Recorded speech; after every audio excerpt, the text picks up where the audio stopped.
Hey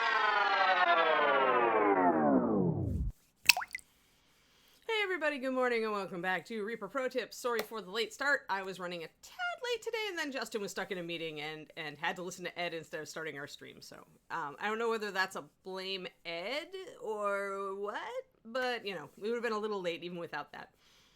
And now you have me. Yay, me. Or something. That's a happy husky face, Trouble. Hey Trouble, how's it going? We crashed your stream the other day, but whenever I raid, I never have any time to hang around, so it's like, here, House of Raiders, boop! Yes, hello everybody, hello Drippins, hello, so yeah, what did I say? I missed the second part of my spiel. Hi, I'm Anne, and welcome back to Reaper Pro Tips, with me, your host, and disembodied hands Justin, who is really apparently not hands-on today, since he wasn't very hands-on getting this stream started. But that's okay. Maybe she is, not me. I did not like being 17. I am very happy that I am not a teenager anymore. Or a college student. Trouble, you're funny. Well, good. I'm glad I made you happy. You can blame Val for that. Because he's totally like, raid Trouble. I'm like, Trouble's streaming? Okay, cool. You know it's not a party until we're in trouble. So, all right, there we go. So we're doing finish up some stuff on this dancing girl today. Let me get in focus. Hello, Taser. We are dancing girling today. I think we're pretty much done with the front except for her eyes. So we are going to get... She's got these little tiny crescent eyes, like half-lidded little tiny eyes. So that is going to be a challenge. I'm pretty sure that the poke test always works, whether it works the way you want it to or some horrible way. It always works, Nomad Zeke. I've learned this. D&D has taught me this. So I have the window popped open, guys, but if any loud outside noise starts up, I'm gonna close it. It's a little stuffy in this room. All right, so let us get to Dancing Girl. Let's do eyeballs. Let's just start with the eyeballs. Let's just go there. And since her eyeballs are absolutely tiny because she's kind of like looking like, you know, like this. And as you can see, when I do this, you can hardly see my eyes. Like, you just get a dark suggestion of iris and pupil. And that's really what you should be aiming for with these, like, tiny little eyes. We do need... Yeah, it looks like I thought about starting that one. But we do need a little bit more white. I think I'm going to go with... the concept of an open window in March. It is actually still like 60 or 50 something out. It's just that it's really warm in this room because I accidentally left the heat on in here. So for me, having just done all my exercises and stuff, it's just like, and gotten out of a hot shower, it feels too stuffy. So yeah, in 10 minutes, listen to me complain that it's too cold. Alrighty, let's move our card. I'm going to use pure white. I am going to mix just a tiny bit. I always say that I always like Weathered Stone 9087 for eyeballs, but if you need to mix a lighter version of that, you can add white, or another way to mix like an equivalent is to just add a tiny bit of walnut or brown liner to pure white.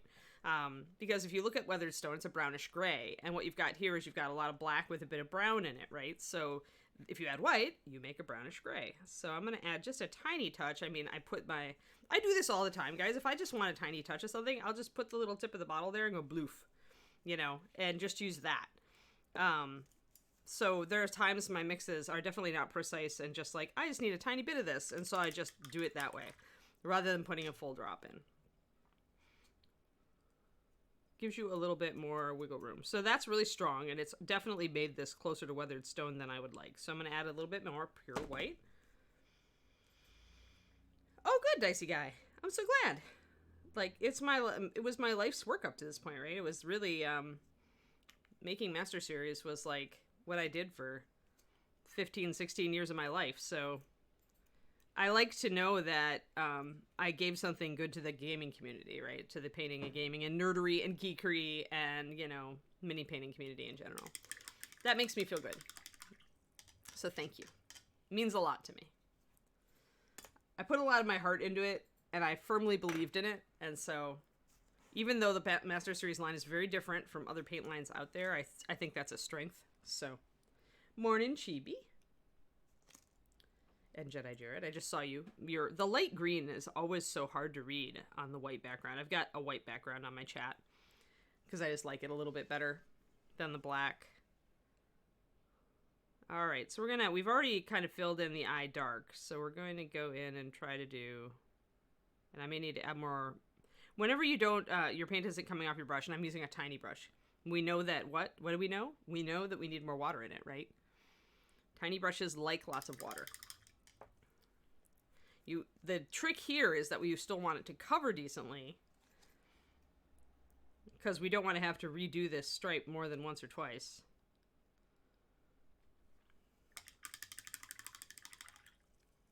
I like light mode. Like when I'm doing my stream on twitch.tv/paintingbig, I actually use dark mode just because I just use OBS and it's just default dark mode. But on Reaper, I just really like to have the light mode. I don't know. I like the feel of light mode.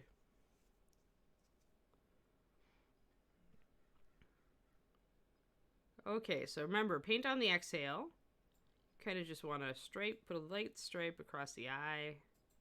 Don't sweat it if you wipe out some of your dark lining. You're probably going to be deep. Let's see, let's get really close. Then where's my best focal point? Right there. All right.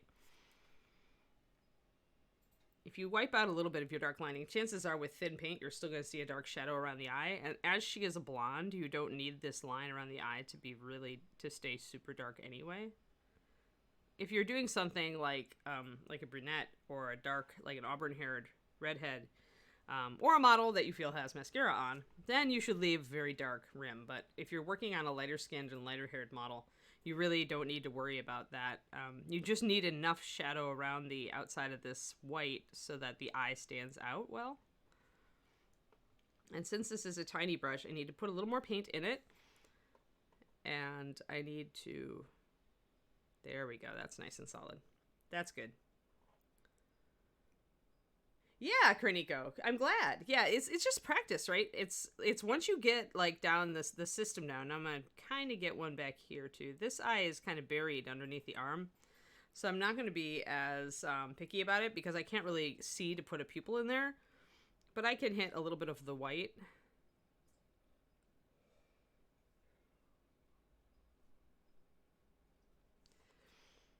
Just enough to like give a little bit. It's really hard to hit that one. Whenever part of an eye is like under hair or kind of buried in a shadow like this, you don't need to be like really persnickety about hitting it, guys. Like as long as you put something there that shows you made the effort. But this eye is at such an extreme angle and it's so small because it kind of curves around the face, just the way that the casting took. It's really difficult. So just try to get a little bit of white in there. It's going to be kind of buried there in the shadow. This one is the more important one. Going for 80. Wow. We are not that warm here in NorCal.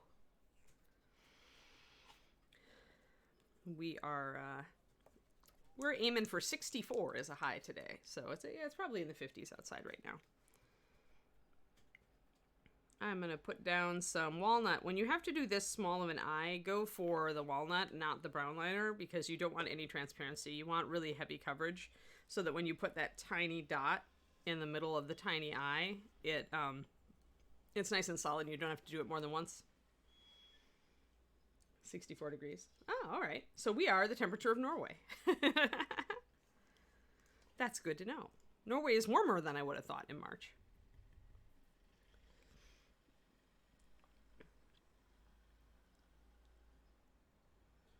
Yeah, I mean, Moongloom's really, if you can't see it very well, then the person looking at your model isn't going to be able to see it very well either.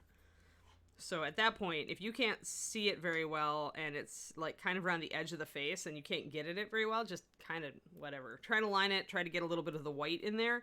Sometimes I'll just put a little drop of white at like the inner corner that I can hit, and then the rest of the eye stays pretty dark. I am going to go and try to pop a bit of dark on the far side of the eye, but I'm not going to worry about placement or anything because it's just too small.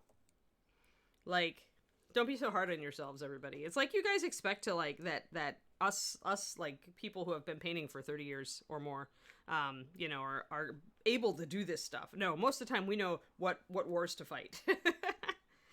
And if this eye is buried under the arm and it's super tiny, and it's also not like even a whole eye because it kind of curves around the face kind of funky, like, yeah, I'm not going to waste my time on that. I'm going to like put kind of an illusion in there that looks like it might be an eye. But this reminds me of when Jennifer Haley and I first had seen confrontation models, and their paint jobs were so amazing. We could not see how they got that lighting and blending. We were just like blown away. And so we were trying to, like, you know, paint this. We're like, how do they do this? We don't even, like, we're really good. And we're like, WTF. So then they, like, their rep at Gen Con brought some of the painted models that we've been looking at actually over to the USA in the flesh for a display at their booth.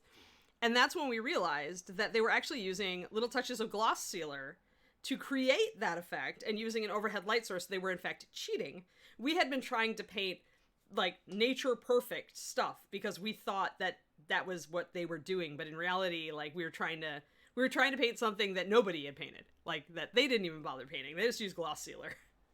So this reminds me of that, in that if something is really, really hard to paint, it doesn't always mean that you must keep trying until you do it. Sometimes it just means that you pick your battles and, like, you do the best you can and you're happy with that. Like, that's it.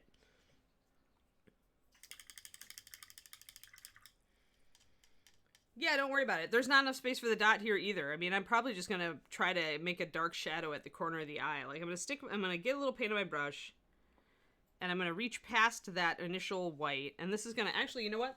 This is so much. It's time for the Optivizer, guys. Totally going to ruin my hair for the day. Optivizer plus reading glasses equals superpowers.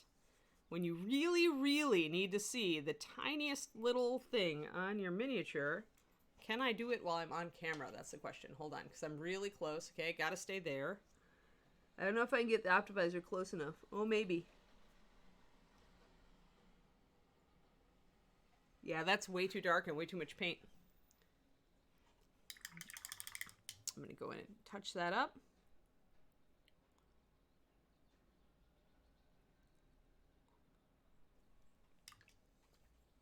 You are off camera. I know. I'm trying to, the problem is I'm zoomed in so far. So staying on camera and trying to work with the Optivizer. So I ended up making a dark shadow at the edge of the eye there. I'm fine with that for now. Poof. And I didn't totally wreck my hair, just mostly.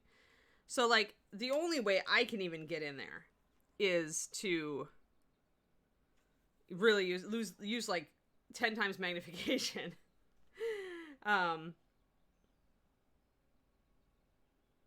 Oh, okay.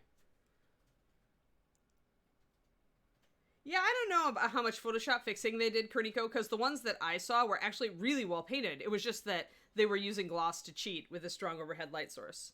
But otherwise, they were actually really quite good.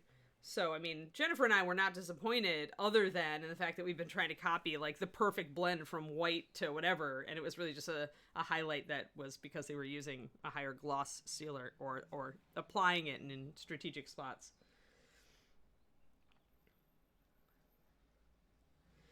Yeah, she is. We're just gonna see a tiny bit. I mean, when I do this, you know, when I look at you half lidded, it's just you still see a little suggestion.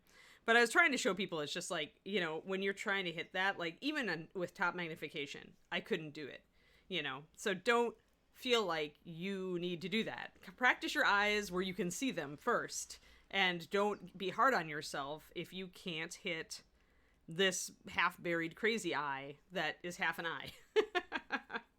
You know what I mean? Let's see here. Oh, my back is... it's adjusting. Like, it's really funny, Trouble, how, like, when you start, like, strengthening exercises and doing a lot of stuff like this, your whole... It's like your malfunction profile shifts. Because, like, you build strength in some areas, and then other areas decide to collapse. Hey, Miniatures Den, it's Luca. Hey, for the raid. Hey, Raiders. We are working on our dancing girl with our, we got our transparent cloth. We got our little details. I'm zoomed way in because I was trying to, like, do the eyes and showing people that when you have an eye that's, like, buried under the arm like this, you really don't need to, exert yourself to try to hit it or to make it look, like, real and awesome. Like, it's half impossible even for me, and I've painted, at this point, probably hundreds, certainly, perhaps thousands of eyes. That's pretty awful, actually, when I think about that. But, so we're going to put a nice little pupil in there. Her eyes are kind of half-lidded, and she's kind of looking slyly off to the side. So as I was saying on stream a bit ago, if I, like, half-lid my eye like that, you really can't see much except the suggestion, kind of the shadow of my iris and pupil, see? So that's all we're going to worry about here. When you're working on a model that's this small, and she is definitely a 28 millimeter, she's not a heroic scale. She's not a 32, I don't think. Although, I don't know. I guess she's tall, but she's waif-like. But you really don't have to worry about trying to put color or anything. I have painted many eyes, yes. Thank you. Yeah, it's really a tropical color scheme. She's a dancing girl. So here, guys, let's zoom out so that we can, and get my palette out of the frame. So that's her color scheme. We decided to do a blue transparent cloth because it's one of the hardest ones to do because blue and the skin tone tend to be complementary colors, tend to wash each other out.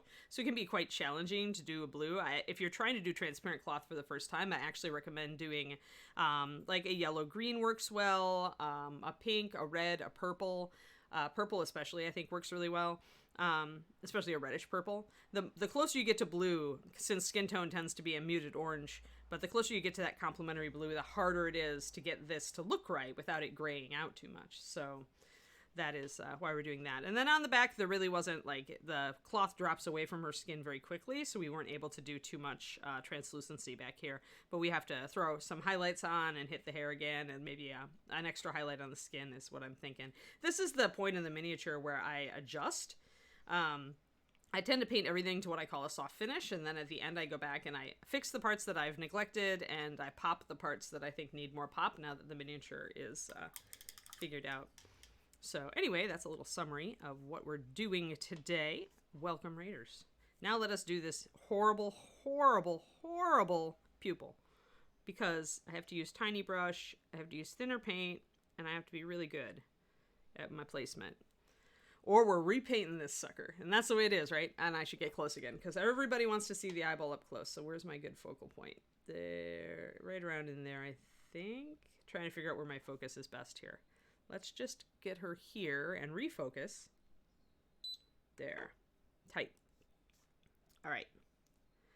And let us go. So when I do eyeballs, I tend to, first of all, you want to move the model so that you're coming at it from a comfortable hand point. So my natural painting position is more like this.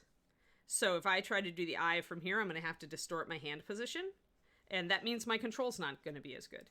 So when you've got your natural hand position that you know you're very comfortable painting with, that's the one you should attempt tiny details from.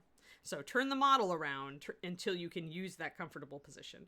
Second trick for doing eyes is to use the eyelid of the model to stop your brush. So all these nice eyelids are, sculpted pretty protuberantly these days, at least for 3D sculpts, I find. So it's very easy once you get your tip of your brush in there that's loaded with paint to kind of push it up against that eyelid. Keeps you from doing the stripe up the head, and it usually will result in dropping a tiny bit of paint right where you put it. And then you can work on widening the pupil and iris if you need to. Another trick is, if you're using especially a small brush, I start with a lot of water in my brush and I squeeze it out, but I leave a fair amount. This is a very damp brush before I even load it. And that water is going to help keep this tiny amount of paint wet while I go in for this pupil. So position of the hand, position of the model, going for the eyelid, paint on the exhale. Don't hold your breath.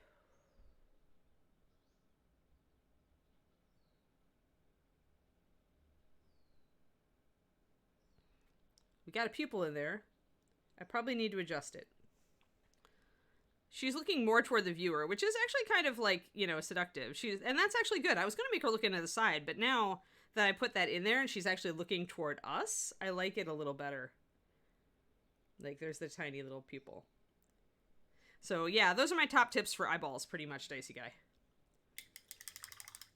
Now, if you are using a larger brush to paint eyeballs, and you certainly can, like this this huge Mungus Raphael that I have, because I like the 8408, has like a needle tip. I can absolutely paint eyes with this huge brush, believe it or not. It's totally doable.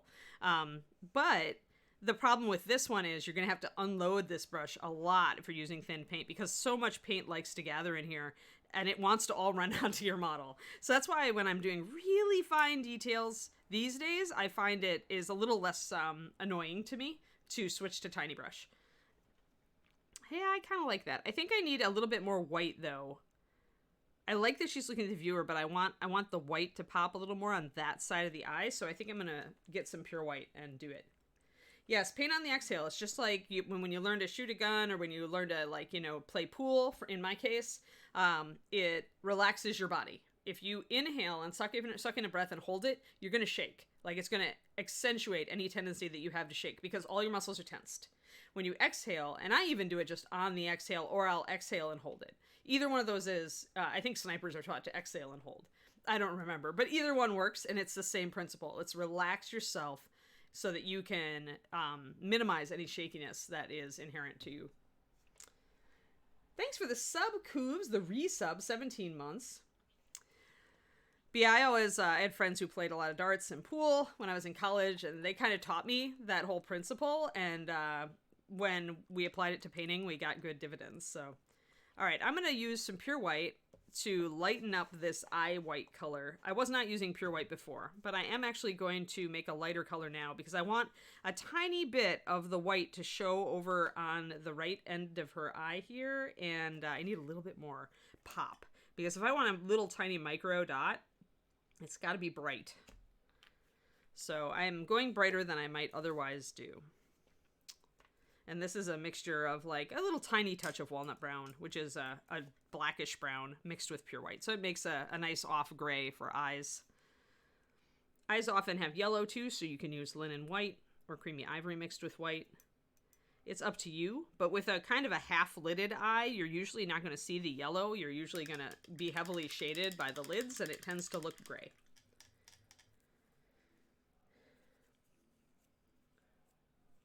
Yes, tiny, tiny eyes. So we've got that little tiny pupil, which is kind of seductive looking, and I like it, but I've missed, I have a tiny bit of white there at the corner, but it's not really showing up. So I'm going to try to adjust this. Try is the operative word. And this is definitely like going for the gold as far as, you know, if I get really futzy. It's because I like her expression now. She looks kind of smug and seductive. So I really want that. I like that, but I want it to be perfect now. That's the problem. And sometimes perfect is the enemy of done. Just remember that, guys. Perfect can be the enemy of done. Perfect can drive you to like great heights, the seeking of perfect. But remember, turn your hand so it's comfortable. Zero in on what you're doing. Exhale.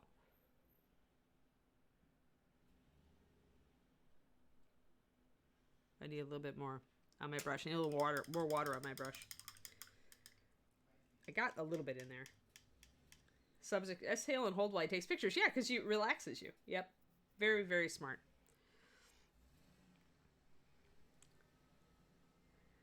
But yeah, I mean, you should seek to improve always and to do your best, but perfection is kind of an illusion, so inhale, exhale.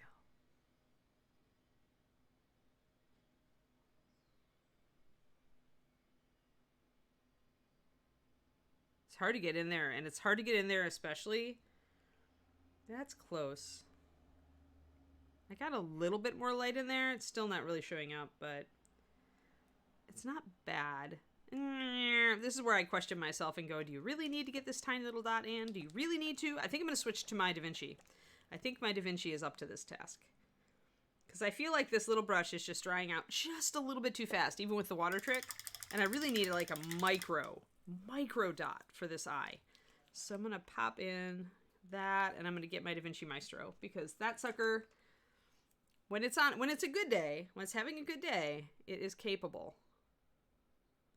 of doing the micro dot. We will see if it is really capable of the micro dot today. Mix up my paint. Sorry, getting off camera because when I'm this tight in focus, it's so hard to stay on camera because you have such a tiny little area that you have to keep the mini in because you're zoomed in so far.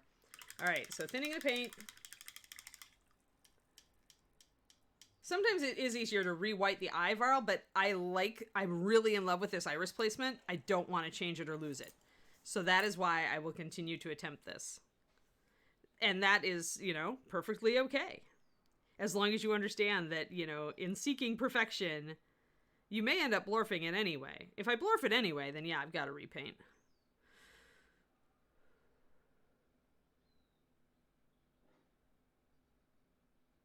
Oh, that was a little bit too much. A little bit too much. I got my placement right, but it ran. Come in with some water, scoop it off. And so you have to question at this point. You have to go, okay, like, is this worth it? Like, do I really need to keep at this? Or do I want to just say, hey, you know what? You like the position of the pupil. That's actually not bad.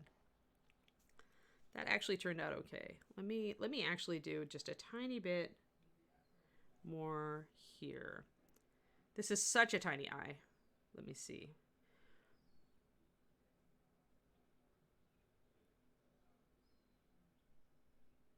You can see even I'm shaking. That went down a little bit too much. Cat eye syndrome. See, I can, while I'm doing this, I can give you guys, here is all the problem. So if your brush is too big, you can get cat eye syndrome where you've got the stripe that goes down onto the cheek. I lost a little bit of her sultry eye look, even though I reaffirmed the position there. So maybe I really do need to. There comes a point where you just make it, as I think Derek mentioned earlier, where you just make her looking to one side. If you feel like you can't get a good pupil in this tiny little eye, I could just focus, I could just go back to the, I could completely wipe out the eye, the white on this side of the eye, and just have her looking more toward the viewer, which I think that might be the answer at this point. The cats are enjoying this episode because the brush is huge and it's moving around like this. I love cat TV. I used to have a saltwater aquarium and that was my cat's TV for sure. She loved watching the fish swim around and around. She especially liked the wrasse because he was very fast. She was very intrigued. I think I'm going to switch back to tiny brush though. See, and I don't like micro pens at all, Cranston. I'm better with a brush than I am with a pen. And also, no pen, I'm sorry, but no pen on earth can do this. No pen on earth can get that tip.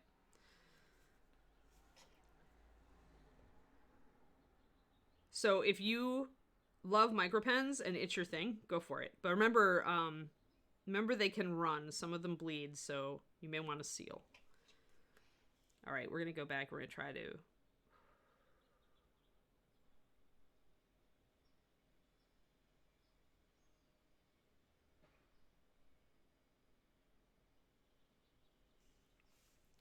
widen out that eye a little bit. All right, that's a little bit better. She doesn't look as sultry because I shrank the pupil. I do need to do a little bit of edging to crisp up the eye because I feel like the pupil went a little bit onto the cheek. Some of these things are so hard to see. Like, look at how much I'm magnifying this on your screen, and you can just barely see it. So a lot of these adjustments that I'm doing might not be worth your time if you think about it because, you know, if you can't see it with your naked eye, you know, then you have to question, why am I doing this? Why am I, Okay, so brought up the highlight there, trimmed up the eye, she's there, she's got an eyeball. I still don't like it quite as much as I liked it the first time, but, you know, it's workable. It's a workable eyeball. I still feel like we got a little bit narrow. Hey, Twisted Oma.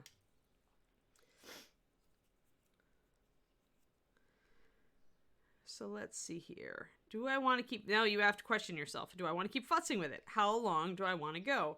And the answer to that question for me is, what is the purpose of this model? The purpose of this model is really to go to Ron at Reaper for the gallery. And so if I look at that eye, but that means I probably need to make the other eye dark on the inside. I just realized that. If she's going to be looking off like here or toward the camera, that means the inside of this other eye needs to be dark.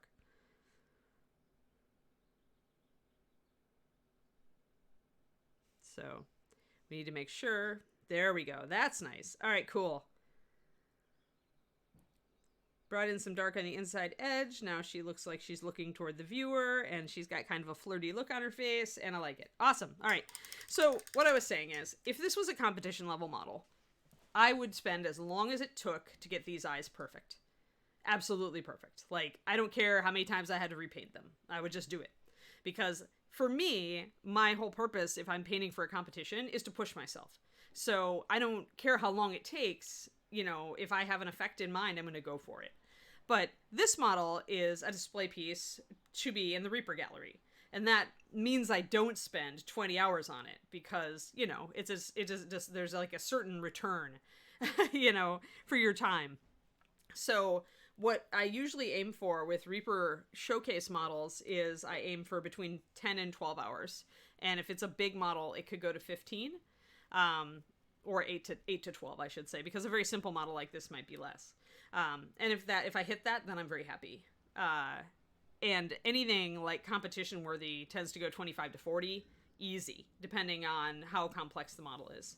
So it's just, it's your target, right? But on the other hand, if you were using this as an example, like to really push your eyes, like probably not the best model because the eyes are so hard.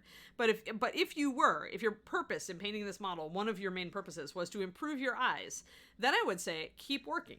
Keep working until you're very happy and just leave it at that. Again, don't have to be perfect, but you have to be happy. Yeah, I'm happy with this look. She's got a noticeable eye. She's, you know, looking kind of flirty. It's all very good. All right, cool. Excellent. That means we can go on to the cloth because I need to highlight the scarf on the top of her head. I need to bring in more highlights here. The ends are good. I need a little bit more back here. We need to do actually another highlight on her hair because she's got blonde hair. It's going to go up to white. And I got close to white, but I didn't go like super up, even though the camera's overexposing it a little bit. So I am, where these strands kind of kick out, I'm going to add just a little bit of a white highlight. And on the top of the head. Because blonde hair in general has near white highlights always because it's shiny. Unless it's very dull and matted hair. But blonde hair especially is going to have very light highlights. So if you do that, you can pick up a lot of light.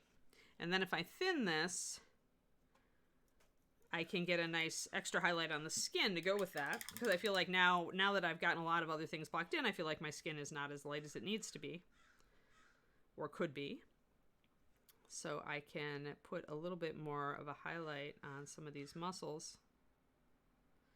She has good musculature. She does a lot of, you know, dancers. Dancers have amazing musculature.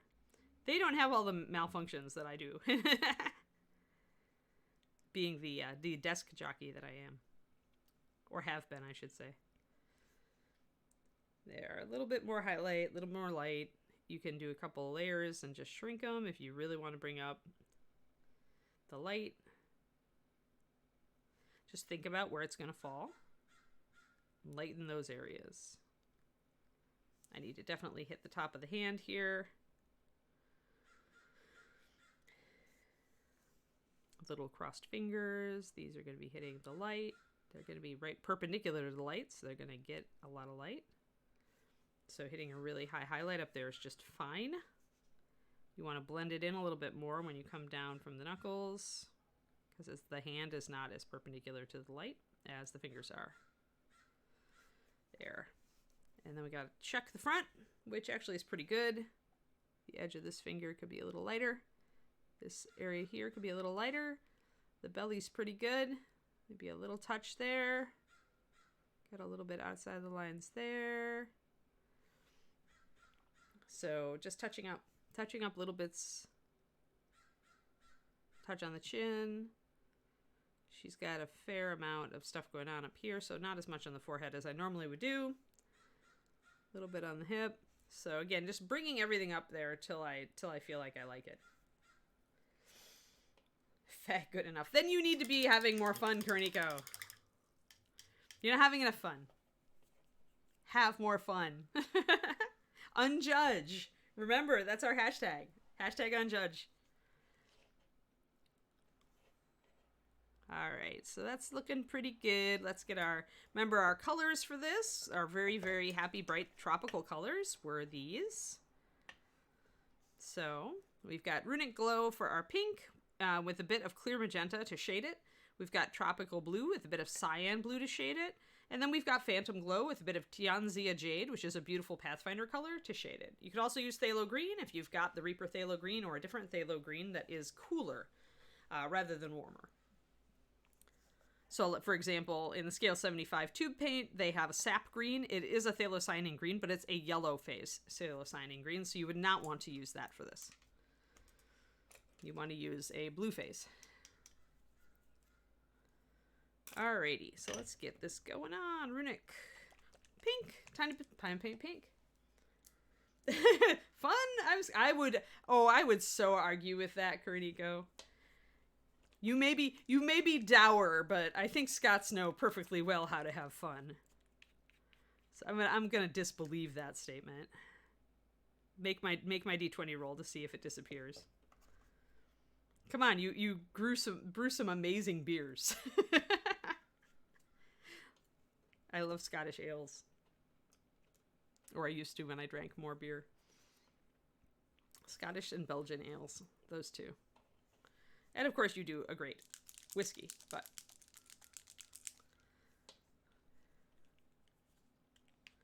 I'm just going to put a little bit of thinner in here, and then I'm probably just going to do some spot blends for this, because I don't need a lot of paint, so I'm going to treat my well palette like a wet palette.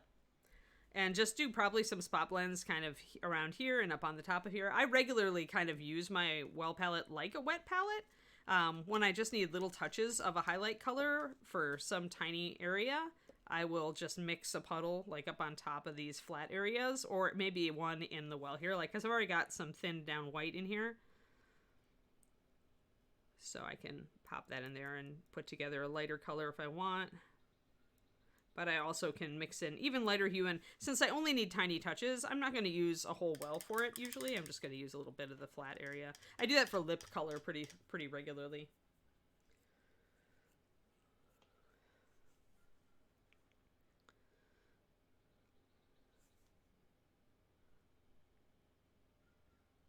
So I'm just going to bring in some color here.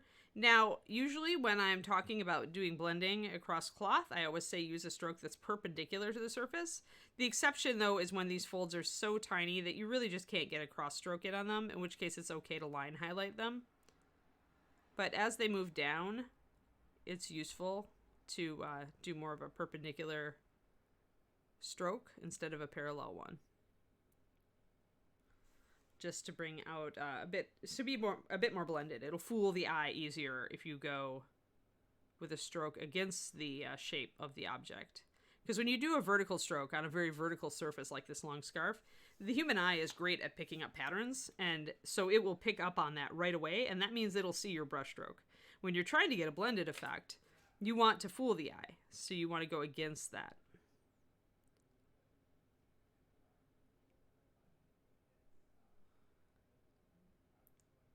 So I'm going to get a little bit of light there, just because that's where it would mostly fall. And out here, I mean, if we want to do an edge highlight, we can. But remember, these scarves are pretty see-through. Like, we've painted them as if they're pretty diaphanous. Oh, hey, it's our stretch break. The stretch break timer. I remember to set it today. Awesome. Let me get this just, like, mapped in a little bit. Anyway, if this cloth is semi-transparent, that means that light is going to be going through it, even down on the bottom. So that means we can, bring up a little bit of a highlight even down here.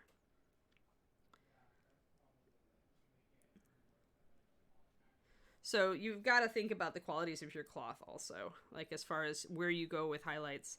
It's hard to do that transmitted light effect. Sometimes it doesn't carry very well, but because sometimes people don't get what you're trying to do. But for me, if I'm trying to suggest a lot of see-through or a lot of diaphanous cloth, then I'm going to try to get some of that light down on the bottom even. Less, but it'll still be there. And here again, I always say this about Renaissance fairs here in the USA, but going to a Renaissance fair and studying the various fabrics worn and sold by the various people and shops, Can give you a very quick education in like metal reflection and the way cloth looks and embroidered patterns and all this cool stuff. So once we get to the point where there are Renaissance fairs again, I heartily recommend it. I've taken so many reference photos at Renaissance fairs of like elaborate brocades and swords and axes and maces and helmets and all sorts of fun stuff. It's a great resource. If you don't have Renaissance fairs, I bet you have historical reenactment groups somewhere, and that can be the same kind of awesome resource. In fact, probably better, because they're more, if you're going more toward a historical bent, because they're trying to be more accurate. And they could probably explain to you why something is more accurate, and like how it was made in the olden days. It's just always useful knowledge to have.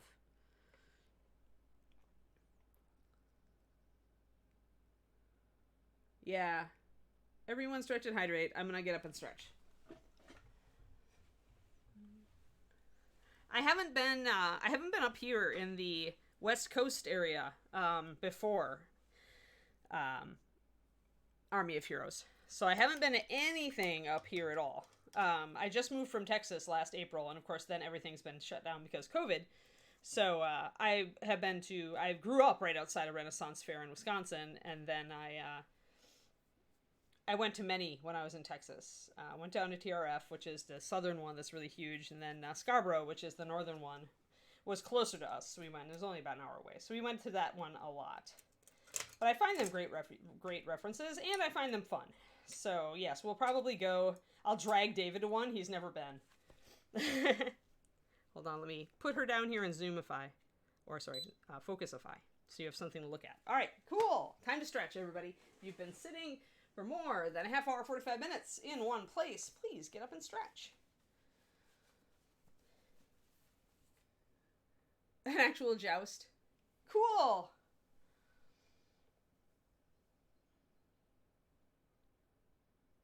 Ah.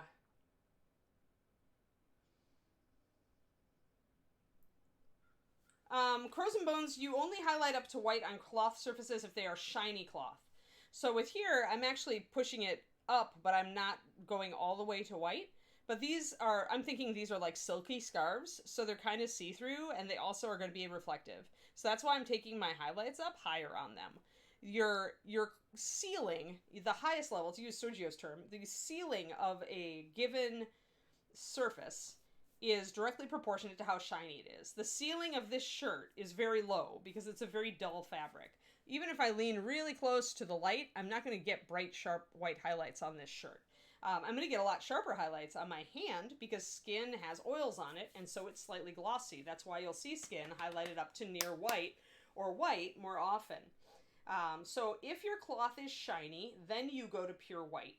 But it's why if you're doing like velvet, you never go to pure white on velvet. Because it's always a soft. It's the ultimate soft. Like it breaks up light to hit velvet. Yeah, I'll look it up. I'll look around Army. It depends on how far away it is. And like I said, I want to torment David with a couple of Renaissance type fairs. So if he really hates them, then I'll just end up going alone down the road. But I like them just to have fun with a day outside. And it is pretty gorgeous, you know, just all around this area. So I'm looking forward to getting out and doing some hiking this year. It's why I'm doing all my stretchies and other things. I'm trying to get in shape.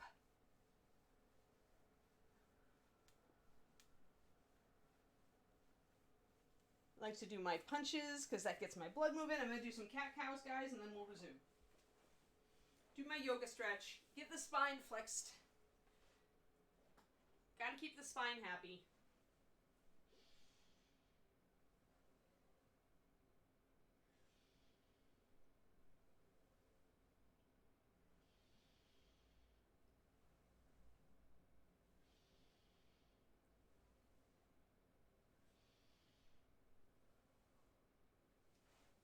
All right.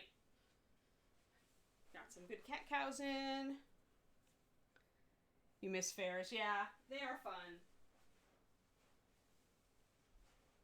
I really love some of the vendors at Scarborough.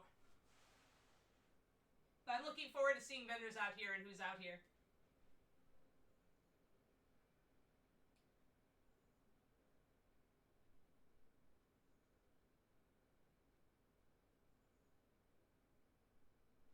There we go.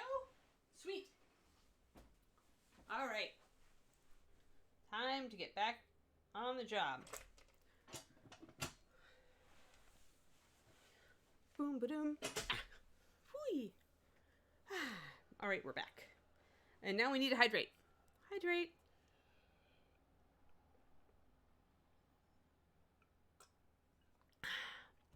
All right. We're ready now. Okie dokie.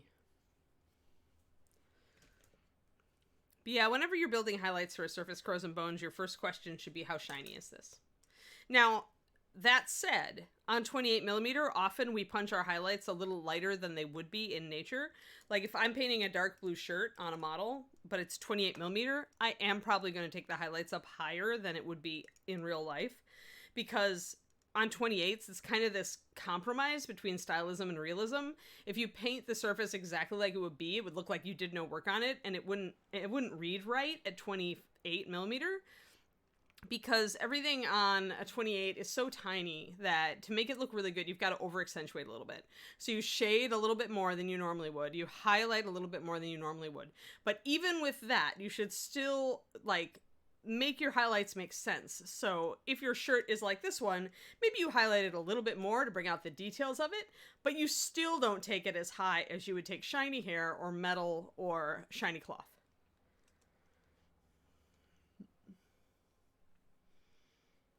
Yeah.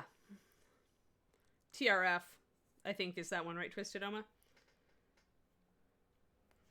Cool, Chum Bucket. I'm glad you're having fun and learning things. Yeah, I try to be really informative. Like, I try to, and a lot of this stuff, like I said, I love the term that that Sergio Calvo Rubio uses, which is sealing, when he's talking about how much to highlight any given surface. But then, like I said, it also depends on the scale, right? So a model that is a really big model, like a 1/6, where it's a foot tall, if you're painting like an Overwatch statue or another video game statue, doing a repaint on it, then you're going to be mitigating this, because then you probably, on a shirt like this, you wouldn't have to highlight extra, because the model is so large, it's going to catch its own highlights, and it's going to cast its own natural shadows.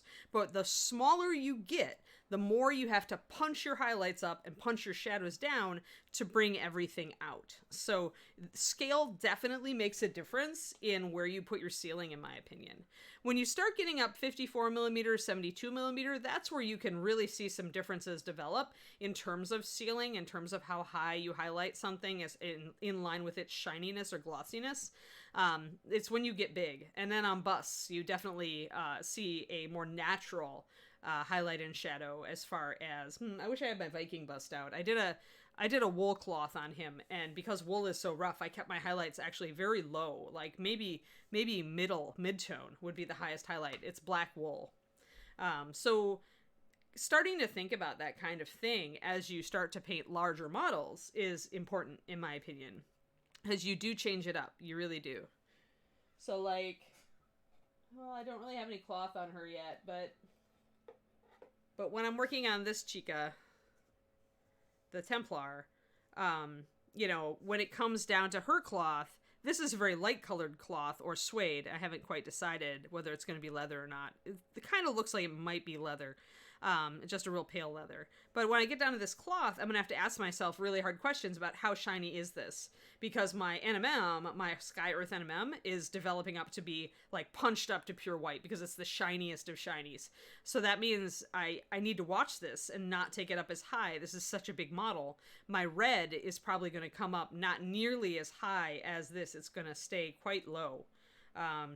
Yes.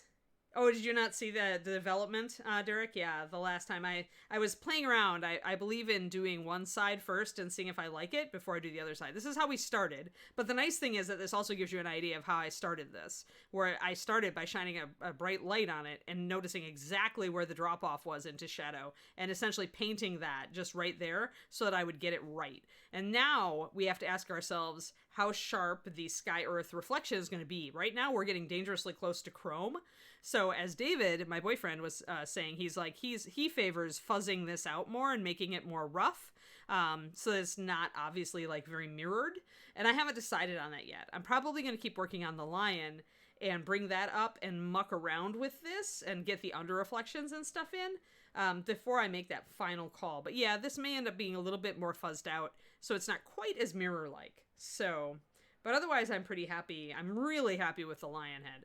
Really, really, really happy. So, and me, I mean, I tend to paint in those sections for precisely that reason. If I can look at that model and be like, I am really happy with the face, I am really happy with how the hair is coming up, and I'm really happy with the shoulder pad, that keeps me going on a high-end model, because I know that that thing is going to take me 40, 60 hours to paint. If I do all micro detail, I'm going to do really tiny freehand for the cloth, for embroidery, and textile stuff. And I know I'm going to go whole hog on it. It's going to take me forever. So I need to be excited about it. I need to be able to look at that model and go, ooh, I'm so excited to get more done on this. And so that's why I paint in sections like that, instead of blocking in the whole thing. Like my David, he sits and he'll block in like huge areas, just lights and darks, right? He works with light a lot more than I do in the beginning, whereas I tend to tighten up my light as I go. And neither way is wrong. Both ways have advantages in different ways. So it's just another proof that you can approach this hobby from so many different directions. And the direction that you choose to try out that today might be good for one thing, but not so great for another thing. And that's why everybody should try everything. Like, that's why you should never get too stuck in the idea of, too invested in an idea of what is the best. Because you may be really missing out on a technique that you previously just thought wasn't worth much, but then when you try it, it's actually fun and it works for you, right? And even a technique that didn't work for you when you tried it the first time, as you get better at painting, try it again. Because it could be much better than you think. Yes, you're so late, Cookie. We did an eyeball. We've been talking about so much awesome stuff today. This is a high education stream. This episode is has got a lot of good info in it, I think. I'm talking about a lot of nuts and bolts stuff, and I love doing that. I love deconstructing why things work. I'm not Mythbusters. I'm not going to be blowing anything up, but I do like to go into some of the science of, light and seeing color and how our eyes track things. And I've studied all those things just because I'm interested in them. And it has a direct play. Like, it's just like that whole using a crosswise stroke when you're trying to create a blend on a long surface. That's totally like physics and how the human eye sees things. It's because we see patterns so easily. So if you give the eye a long stroke to see on a long surface, it's absolutely going to latch onto that, because that's the way the human eye works. We love patterns. You give us a pattern, we will latch onto it. Often we will see a pattern where there isn't one. So in order to fool the eye, you have to go counter to what the eye likes to pick up on. You have to fool it by going in the opposite direction that you would expect. And that will make, getting your blended effect a lot better. And if you want, you can suggest a texture to the cloth. But since I've gone with kind of the diaphanous, kind of gauzy fabric here, texture, even though I can do a little bit, here, let me zoom in. So I played around with a little bit right here. You can see the little sideways strokes that I left. I left some artifacts. I didn't actually make it real blended. So I could do that, but then if I'm going to do that, I'm breaking up the surface. It's not going to be as shiny if I'm doing texture. So these are things that you think about when you're starting to like work with texture and work with surfaces and thinking about how much to highlight, right? These are all things that you think about or can think about. And so if I decide to do this interruption with bringing in texture, it is going to mean not as shiny of a cloth, because that means the surface isn't as smooth, especially at this scale. Like if you're suggesting texture at 28 millimeter, it's probably a really harsh texture because nothing else would really show. So pick and choose where you decide to put texture on your 28s. If I wasn't going with this like silky diaphanous thing, then I could leave some texture here, but I am going for this kind of diaphanous thing, and that means I should go for as smooth as I can at this scale. And maybe I overthink this stuff a little bit too much, but I enjoy thinking about it, and I like to think about it on 28s, because then I train myself to think about it where it really matters, on the big stuff, where I really need to get on my game as far as more realistic many times. Now, you don't, obviously, realism isn't the only way to paint. I just tend to, I tend to really like it. It's because I think in art school, I was often kind of criticized for being too cartoony with my style.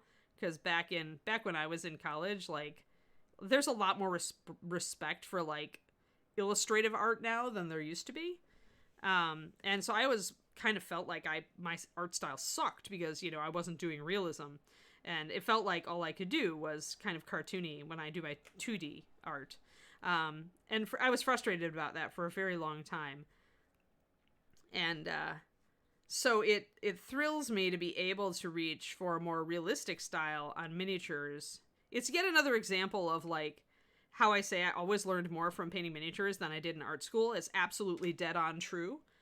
Art school was about, like, criticism, and there wasn't a whole lot of teaching, in my opinion. Like, as somebody who teaches now a lot, I was not thrilled with my college education. So I feel like I always felt like for years afterwards, I swore, like, if I ever am a teacher, I would do so much better. But anyway, I digress. Let us get more pink highlights on these. I just need to. The problem is when you add white, and you guys are seeing part of why you saw the brush strokes in the first place is that as you add white, it gets harder to make it transparent if you're trying to get a smooth layering. So you've got two choices. You could either just do some spot wet blends, so where you put it down and you don't care that you leave a brush mark because you're immediately blending it in with, say, something like my runic glow here, or I could get some of my magenta out as well, but you could do a spot wet blend, or you could thin your highlight down a little bit more, and it's up to you. And I think that I'm almost set with this. I want to suggest a little highlight down here, just so we've got a little bit going on, and overall I'm not too unhappy. Oh, we need to do her headscarf, that's right. She really needs highlights up there.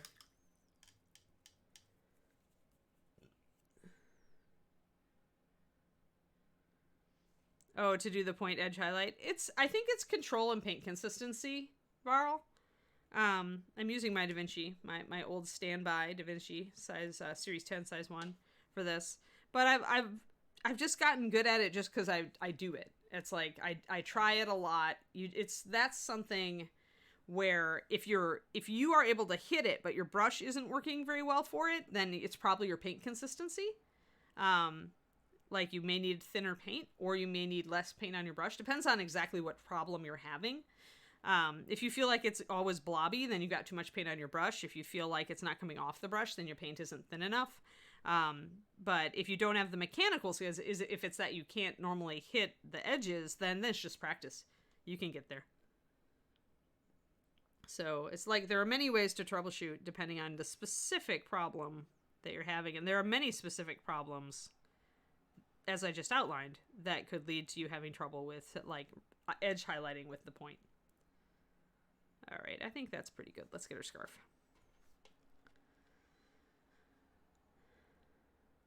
We are almost done with this model, and once we are done, we'll be subbing in an Elf Sorceress Lisette, a Bones USA model. My first Bones USA that I will have painted.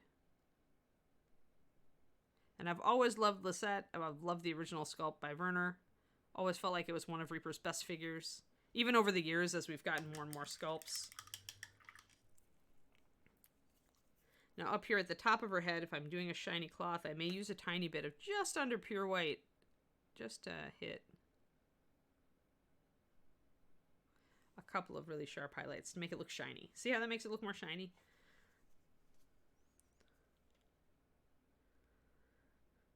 But yeah, so I'm looking forward to doing this new Lisette, which is Bobby's sculpt based directly on Werner's original green. So really a synthesis of two of my favorite sculptors. Like, if I had to pick a top three, man, it's hard. There's a lot of really good Europeans too. But if I had to pick a top three Reaper, you hate to pick favorites, right? Don't listen to other sculptors. Don't listen. But I love Julie's Monsters and Animals, and I love. I've been a Bobby Jackson fangirl for a very long time. And then Werner was always one of my favorites for 28mm. There's a lot of sculptors who I really like now, on the bust scale, you know, for larger models. I kind of class them in two different families. Like, because sculpting big is very much a different thing than sculpting little. Like, it's a very different style. It's a very different scale. And a lot of, it seems that, like, a lot of sculptors that have done mostly small stuff that really like doing 28 don't really enjoy doing a lot of bigger stuff. And vice versa. I'm sure there are exceptions. Trying to hit just a couple of highlights there, but not bring it too high. Might have to glaze with my runic glow. Boop, boop. There. All right, so we've got the pink. We need to just do a little bit on the green and blue. We're good on green and blue in the front for the most part. I'm exactly where I want to be. Then all we need to worry about is basing. I haven't decided whether I want to do that on stream or not. Do you guys care if I do the basing on stream? Do you want to see me do the basing on stream? I haven't really decided. I kind of wanted to make her on a little round rug rather than the sand base. Base it. Basing. All right. All right, cool. Yeah, I'll probably do some green stuff because this is such a small base. Usually I put them, I would mount her in the middle of one of these and then do some green stuff. I'd have to see if I have any little fun stuff to put around her on the base, but I don't know. I always liked Derek's Jade Dancing Girl where he sculpted the little candles. That was pretty cool. I don't know if I'm up for that, Derek. Sorry. I get that candles aren't that hard, but at the same time, it's like, do I want to do that much work here? Yeah, well, and I hear you there, Fubeka. And the thing is that, you know, again, it's what your goals are with the model, right? Like, if you're just painting something for, like, just for your own display or for, you know, in my case, it's like, if I'm painting it for a Reaper or if I'm painting it for a high-end commission client who's paying a lot, you know, I'll change. The amount of work that goes into the basing definitely does scale. And what also matters, though, is if you go into it with a really, like a really clear idea of where she is, right? Like, if you know that she's, you know, dancing out on her rug in the marketplace, then you know where you want to put her, right? So then you're going to be invested in creating that base. If she's dancing out in the desert sands, well, you're pretty good the way you are right there. You just need to fill in a little bit of area and put her on a bigger base. Then that's easy. So sometimes I come into a model and I definitely have an idea of where I want them to be. And that actually usually fuels the entire paint scheme when I have that. This one, though, I went back and forth on, although I like the idea of her being out on a little carpet. A little round carpet. Maybe with tassels. Because I do like doing some green work on bases to make them different. And I can thank Derek Schubert, if he's still here, for that. Because Derek always would green stuff his bases. And I always thought they looked really clean and nice. So kind of led to me wanting to do a bit more on mine with green stuff instead of looking for found objects or turf or leaves or fake leaves or whatever you're going to do. Although that stuff can also always be fun. So again, you come back to, where is the model? What do you want? What do you want to do?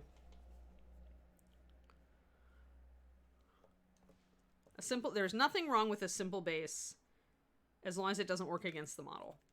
Like, if you really phone it in and you've put some time into the model, then it's just going to look not that great. Yeah, right now she's on a block, but I'll take her off the orange poster putty. She's got a little, what we call a broccoli base at Reaper, so just kind of a little, almost like stone or sand base right now. But I'll mount her on this, and then I'll decide whether I want to totally green stuff over this, or whether I'm going to use some of this texture. Cuthbert. So usually, I kind of envision her more on a little rug, like in a market, maybe, dancing for some pennies. In which case I would put her more probably on a cobblestone or flagstone, and then do a little carpet for her to dance on. That's kind of what I was veering toward. But right now, yeah, orange poster putty. Like, I've got orange, I've got blue, I've got, all different colors. This orange stuff is like Elmer's old brand. It's really super sticky. So I keep a bit of it. I only own a little bit of it, but it's one of the stickier, goopier poster putties. And she's a metal model, so it's kind of nice to have the stickier poster putty for her, because otherwise she'd fall off a lot. She is not a bones. Well, and every artist is going to change from piece to piece, too.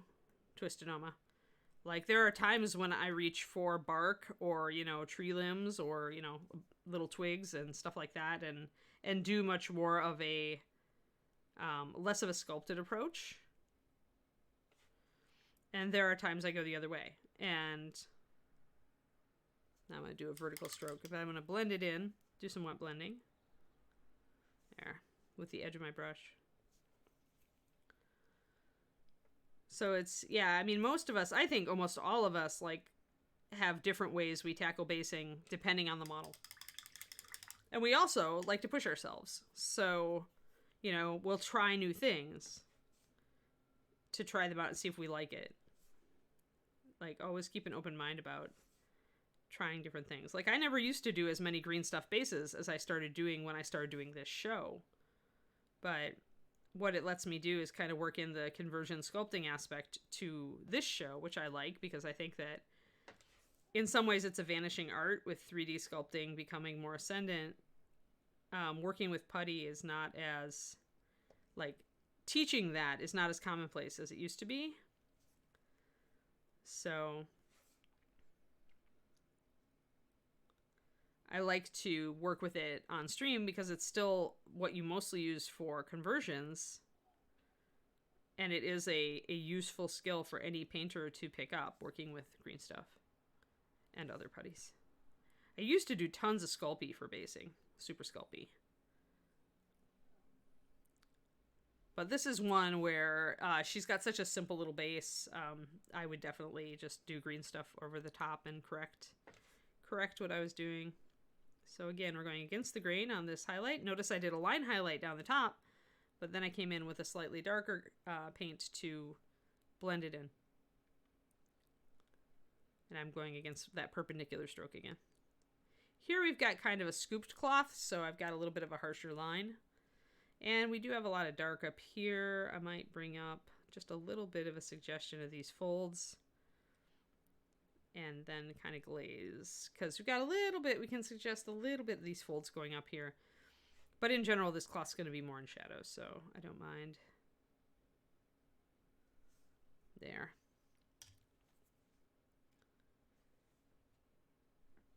Sometimes I also mix a spot glaze where I just grab a bunch of water and a tiny bit of paint, and I just mix it on the model.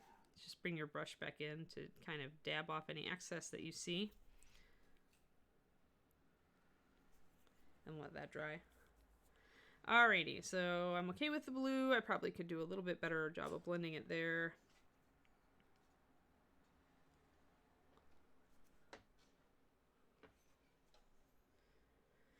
We have about 15-20 minutes left. A little bit of a blending stroke here. Again, I'm going crossways so I can blend it in. Notice how much softer that is now after I brought the paint in going against the grain, as it were. Not up and down with the fold, but against it. Confusing the eye and making it look much more blended than it was before. That's good, that's good. We've almost just got our green. And we'll be good. Yay. Then we can just concentrate on basing.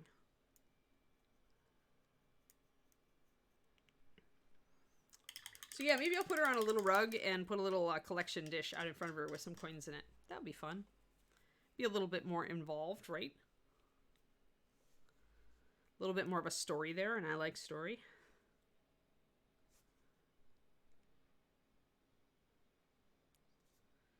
She's a street performer.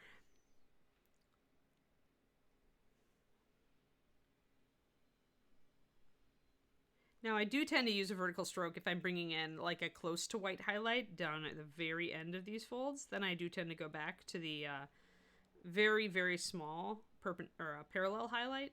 But if I have to blend anything up from there, it's definitely going in more the perpendicular direction. And if I feel like I have to blend in this light highlight that I just did, then I'm going to be going at it from the side.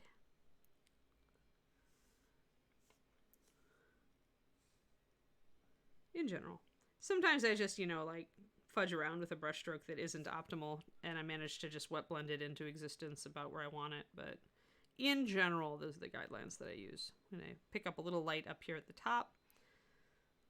And I think that's pretty good. A little bit more at the bottom. And up on these bracelets, they need a little bit more of a highlight.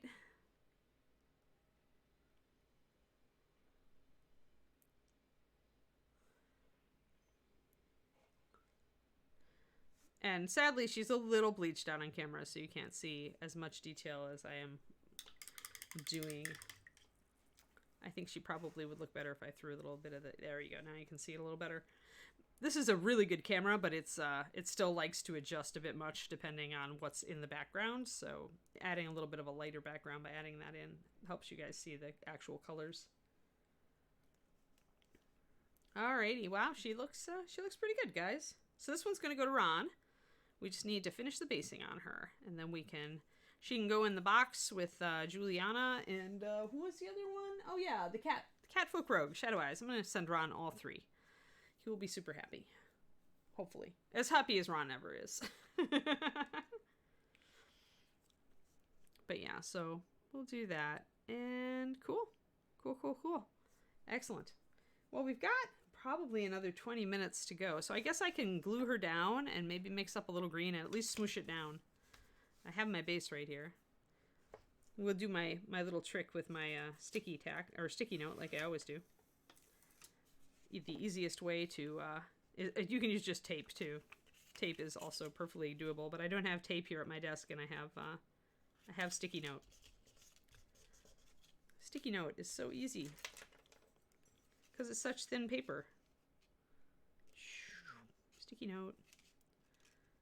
And we just go around the edge like this. See that indent right there? Hold on. There. So you can see the indent where I pressed it down. I'm just going to trace around that with my little X-Acto knife.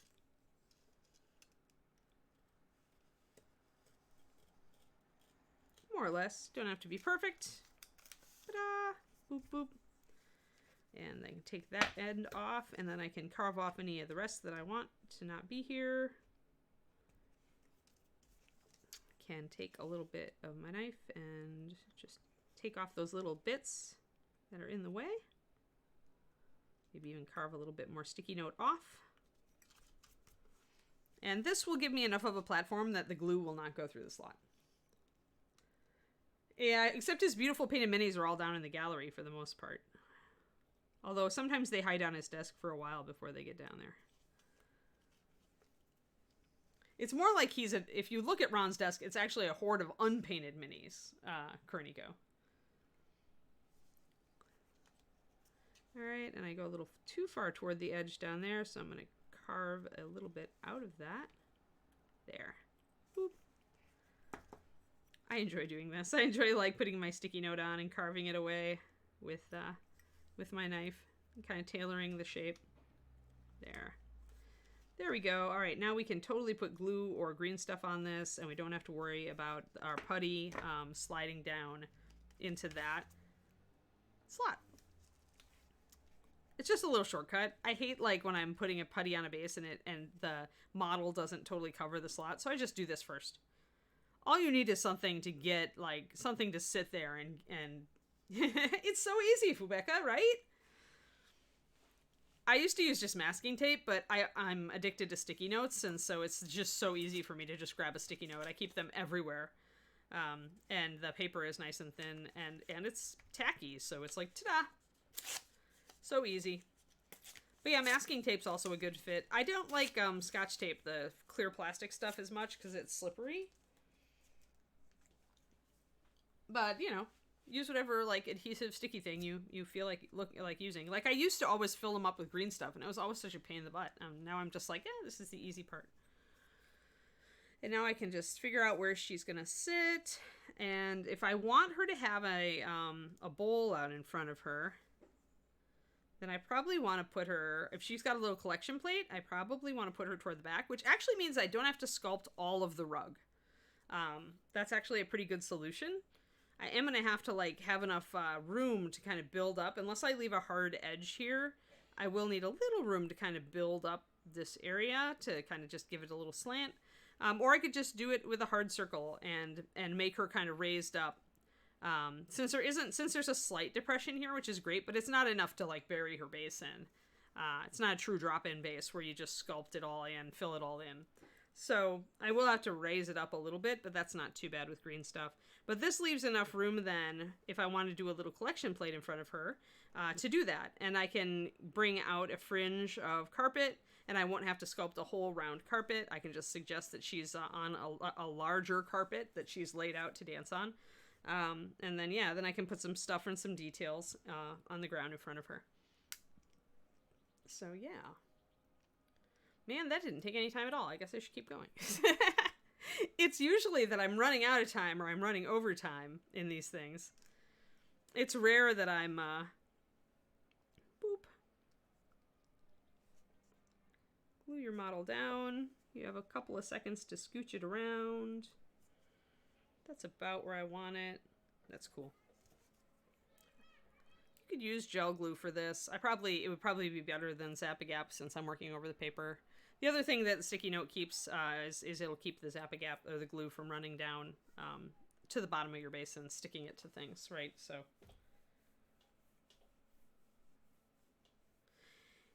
usually I'm trying to save myself work. Crows and bones. Trying to, yeah. Yeah, right. That is what Ron does. He hoards unpainted models on his desk. Sometimes he has a few painted ones, but they're vastly overwhelmed by the numbers of unpainted minis. So all the painted stuff goes down into the gallery eventually, once it's photoed. Although I don't know, Reaper is going to change so much because of the new building, so I'm not sure what the layout is anymore. I'm looking forward to, hopefully we have a real ReaperCon this year. Looking forward to see how everything is coming together, like go see the new studio and the new building and everything. See how it's all changed, because it changed so much from the time I started with Reaper to even when we first built the new building. Like everything changed so much over the years. All right, so now I just have my blank block. Some new mini can sit on it. Probably the Lizette. Where is she? Oh, I have to wash her. Well, for those who don't know what she looks like, though many of you do, this is the model we'll be replacing Dancing Girl with. She is a Bones USA, so she's much tighter. The detail's really nice, really sharp. The mold lines seem a little bit easier to remove because the material is harder. She's more like a resin as far as like her hardness level. She still has a tiny bit of flexibility, which is nice because it means she's more likely to bounce than to snap when she hits a hard floor. So we'll work on, she'll be our next little project. Looking forward to it. She's just a really beautiful resculpt. Has a fantastic face, has great hair, all the details that Bones Black lets you, have a pretty crisp sculpt here. Her braid is really nice. Yeah, she'll be a really fun model to paint. So she's next up, so I should wash her today and then stick her on the block. And we've got some other cool monsters coming up to replace our living statue and Sphinxie once Sphinxie is done. Tomorrow is Gin Day, remember? I'm just getting all this stuff out because she's still gluing. So we'll be working tomorrow on Gin again.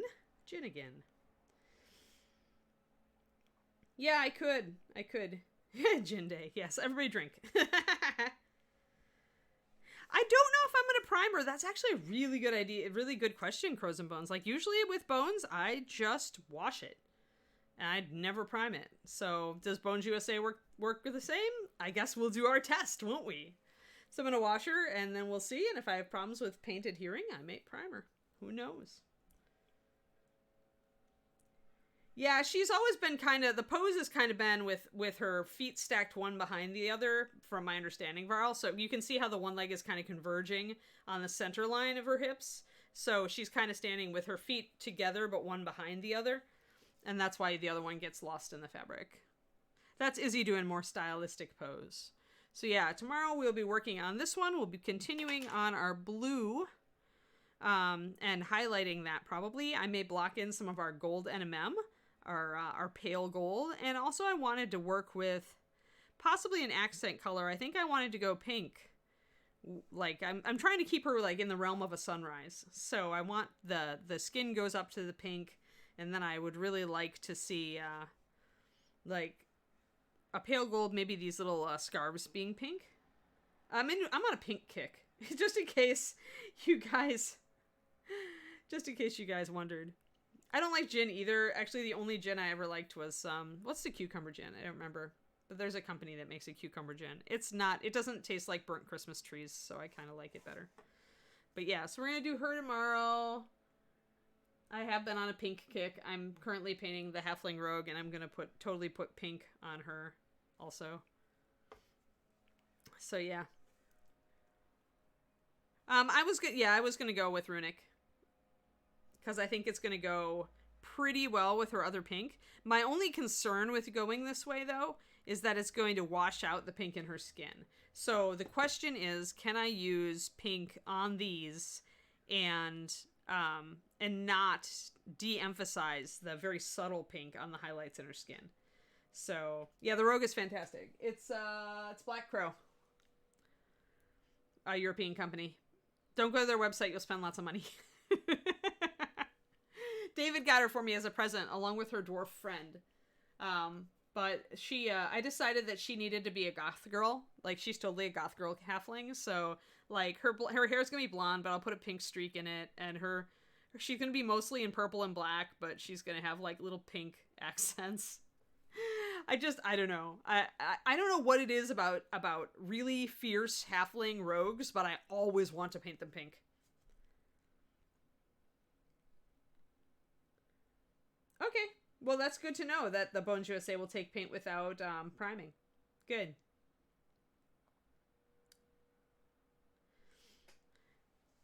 Yeah, I mean, Lisette is great. You can do her any way you want. I actually have not come up with a paint scheme for her, so if you guys have votes as far as what main color you want Lisette to be, you can speak up. But yeah, so all right, we'll do this one. I'm just thinking about the advantage of doing some pink down here is that means I can go pink with the flowers up top.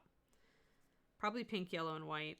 She's got some leaves up there too, so we will have a touch of green, which I will probably actually mix. I won't use an out of a bottle green. I'll use a combination of my blue and whatever my light yellow is for my gold, and mix those instead of reaching for a whole separate green. Because I kind of like to work with limited palettes, so that's likely what we'll do. Are you stuck on? She appears to be stuck on. Yay! Awesome. So we are. I'll end 5 minutes early. Why not? I can always go over. I went over yesterday, so yeah. Freehand flower petals. A yellow dress for Lisette with freehand flowers. Interesting thoughts. Let me write these down. I haven't done a yellow figure on stream, I don't think. And I like yellow. It is my favorite color. So let me write down yellow. Yellow with freehand flowers. Lisette. What color hair then? Because usually with yellow I like brunettes. But you could also go with a dark red. You wouldn't go blonde because that would be way too much yellow. And silver wouldn't look very good because it wouldn't give you contrast. And black would be just a little bit too boring. So those are my thoughts behind like how I choose hair colors to go with cloth colors. Because I think a nice warm, like, I'm thinking Beauty and the Beast, like Belle in that yellow ball gown at the end. Strawberry blonde, too close to yellow in our, if you look at strawberry blondes, they really are blondes. It's just got a little hint of red in the shadows. I actually was deconstructing a strawberry blonde recently. I feel it's way too close. Here. So when you're doing a strawberry blonde, you're really starting out with blonde, and you're just introducing those touches of orange. And usually what I use is a red oxide, like rust brown, or something of the sort. In this case, I think I actually used the red hair highlight. So when you want to do a strawberry blonde, you are mostly blonde. Look at pictures online. And you'll see they are mostly blonde, and then they've got just the more reddish shadows is what you get. Right, Suru. There's definitely a lot of fun genetics. But yeah, so the other day I was just like, strawberry blonde, let's go for it. I haven't done it in a while. And yeah, it's what you use. You go with the blonde hair triad, just mix in a bit of like rust brown 9072, or you can use a little bit of the orange highlight from the red hair triad. Works just great. Even a little bit of the carrot top red, a carrot top orange from the red hair triad mixed in with the blonde works just fine.